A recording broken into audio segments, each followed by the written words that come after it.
بسم الله الرحمن الرحيم. اللهم صل على محمد وعلى آل محمد الطيبين الطاهرين. على بركة الله انطلقت الرحلة المباركة إن شاء الله إلى الديار المقدسة، زيارة الحبيب المصطفى صلى الله عليه وآله وبيت الله الحرام. إن شاء الله عندنا رحلة ثانية إن شاء الله عن قريب بعد هذه الرحلة وبعد زيارة الأربعين إن شاء الله. اللهم صل على محمد وآل محمد. اللهم صل على محمد. أفلح من صلى على محمد وآل محمد. اللهم صل على محمد وآل محمد. عظم الله أجورنا وأجوركم بمصاب واستشهاد سيدي ومولاي الإمام زين العابدين أبا محمد عليه السلام. الإمام زين العابدين عليه السلام شهد المعركة بكاملها، وما وصلت لنا المعركة إلا عن طريق الإمام زين العابدين والسيدة زينب عليه السلام. عانى ما عانى الإمام زين العابدين كثير من الأحداث في هذه المعركة الخالدة، ولولا هذه المعركة لما وصل الإسلام إلينا. ونقرأ لكم ملخص الخطبة اللي قراها أمام طاغية العصر يزيد. بسم الله الرحمن الرحيم. اللهم صل على محمد وآل محمد. خطبة الإمام السجاد عليه السلام في الشام. قال صاحب المناقب وغيره روي أن يزيد أمر بمنبر وخطيب ليخبر الناس بمساوي الحسين وعلي عليهم السلام وما فعلاه. فصعد الخطيب المنبر فحمد الله وأثنى عليه، ثم أكثر الوقيعة والنيل من علي والحسين عليهم السلام بمحضر علي بن الحسين. ففعل الخطيب ذلك فصاح علي بن الحسين: ويلك أيها الخاطب، ويلك أيها الخاطب، اشتريت مرضاة المخلوق بسخط الخالق، فتبوأ مقعدك من النار. ثم قال عليه السلام ليزيد: أتأذن لي أن أصعد هذه الأعواد فأتكلم بكلمات لله فيهن؟ فقال الناس: ائذن له يصعد فلعلنا نسمع منه شيئا. فقال يزيد: إنه إن صعد المنبر لا ينزل إلا بفضيحتي وفضيحة آل أبي سفيان. فقالوا: وما قدر ما يحسن ذلك الفتى؟ قال يزيد: إنه من أهل البيت، زق العلم زقا. فلم يزالوا به حتى أذن له، فصعد المنبر فحمد الله وأثنى عليه، وخطب خطبة أبكى منها العيون وأوجل منها القلوب، وقال عليه السلام: بسم الله الرحمن الرحيم. الحمد لله الذي لا بداية له، الدائم الذي لا نفاد له، الأول الذي لا أولية له، والآخر الذي لا آخر لآخريته، له الباقي بعد فناء الأشياء. قدر الليالي والأيام وقسم فيما بينهما الأقسام، فتبارك الله الملك العلام. أيها الناس، أحذركم من الدنيا وما فيها، فإنها دار زوال، والأمم الماضية الذين كانوا أطول منكم وأكثر منكم آثارا أفنتهم أيدي الزمان، واحتوت عليهم الآفاعي والديدان. أفنتهم الدنيا فكأنهم لا كانوا لها أهلا ولا سكانا، وقد أكل التراب لحومهم وغير شمائلهم، وبدد أوصالهم وشمائلهم، وغير ألوانهم وطحنتهم أيدي الزمان. أفتطمعون بعدهم البقاء؟ هيهات هيهات، لا بد لكم من اللحوق بهم.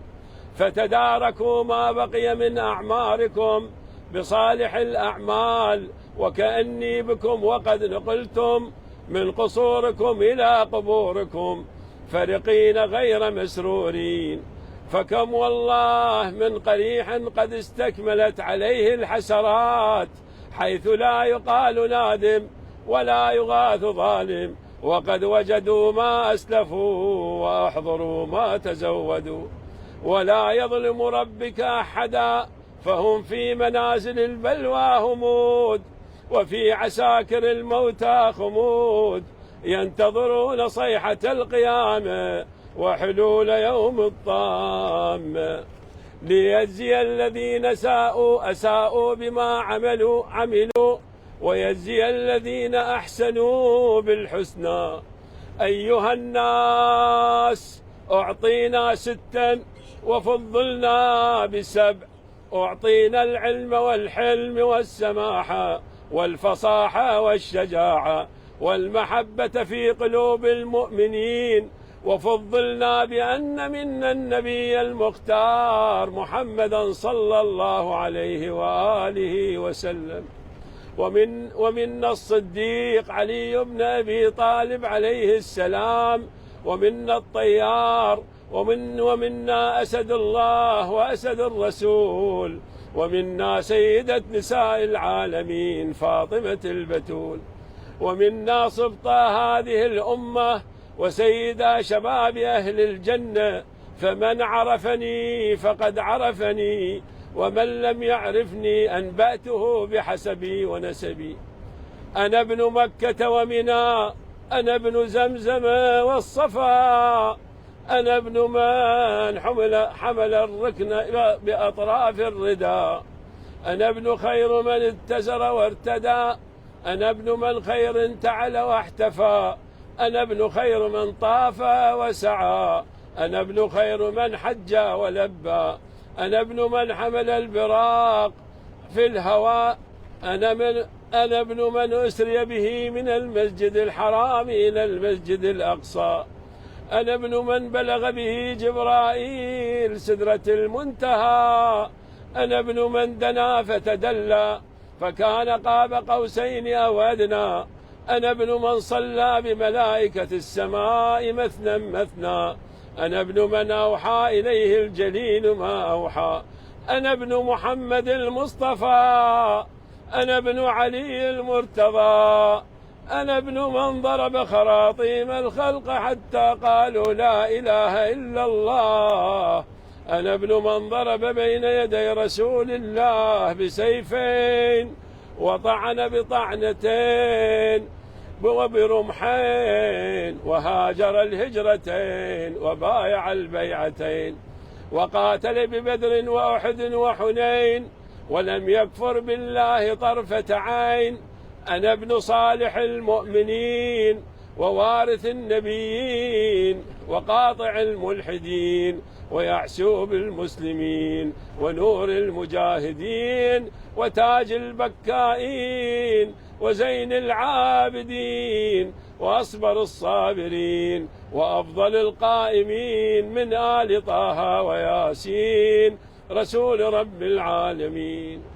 أنا ابن المؤيد بجبرائيل المنصور بميكائيل، أنا ابن المحامي عن حرم المسلمين وقاتل المارقين والناكثين والقاسطين والمجاهد أعداء الغاصبين، وأفخر من مشى من قريش أجمعين، وأول من أجاب واستجاب لله ولرسوله من المؤمنين، وأول السابقين وقاسم المعتدين ومبيد المشركين وسهم من مرامي الله على المنافقين، ولسان حكمة الله وعيبة علمه، سمح سخي بهلول بهي، زكي أبطحي رضي مقدام همام، صابر صوام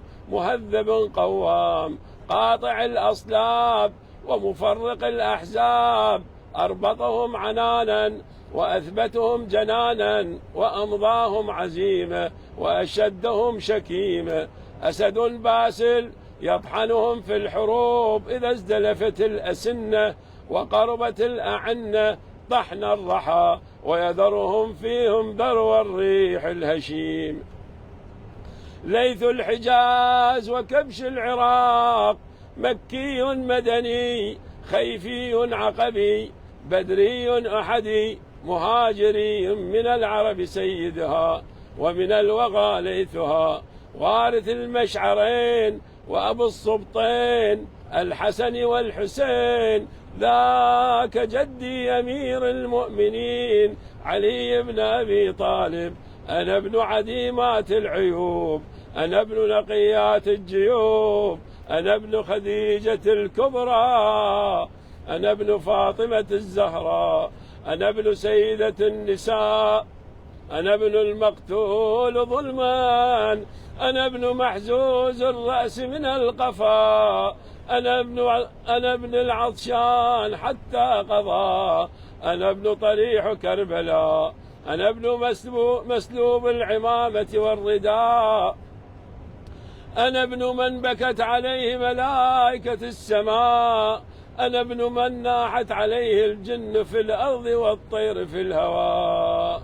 ثم أبكى العيون بهذه الكلمات فقال أنا ابن من رأسه على السنان يهدى أنا ابن من حرمه من العراق إلى الشام تسبى.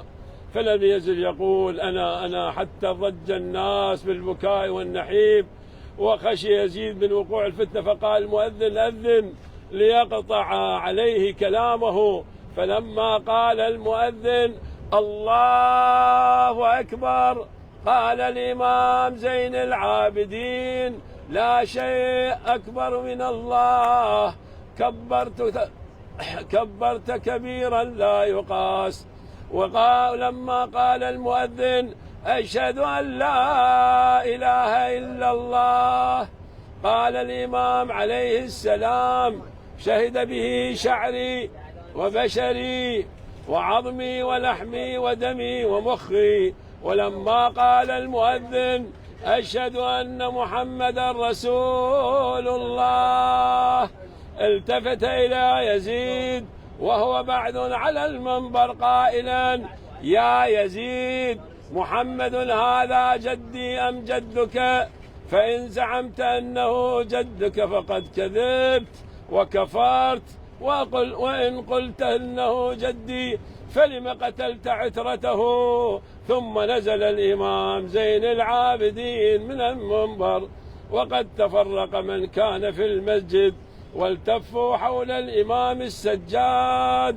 يقول المنهال جئت إلى الإمام زين العابدين فسلمت عليه وقلت له سيدي يا ابن رسول الله كيف أمسيت؟ قال أمسينا كمثل بني إسرائيل في آل فرعون يذبحون أبناءهم ويستحيون نساءهم.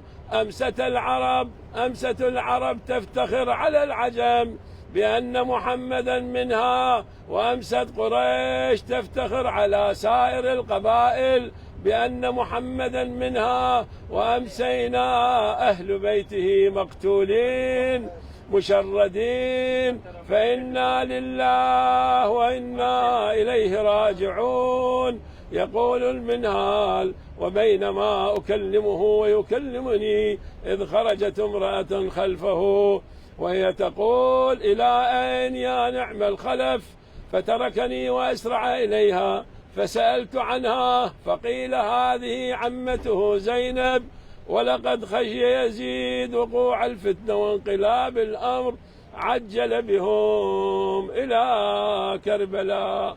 السلام على الحسين وعلى علي بن الحسين وعلى أولاد الحسين وعلى أصحاب الحسين. السلام عليك يا مولاي يا أبا الفضل العباس يا ابن أمير المؤمنين. السلام عليك يا مولاتي يا زينب الكبرى. اللهم لا تجعله آخر العهد منا لزيارتهم وموالاتهم والحمد لله رب العالمين، وصلى الله على خير خلقه محمد وآل محمد الطيبين الطاهرين. اللهم صل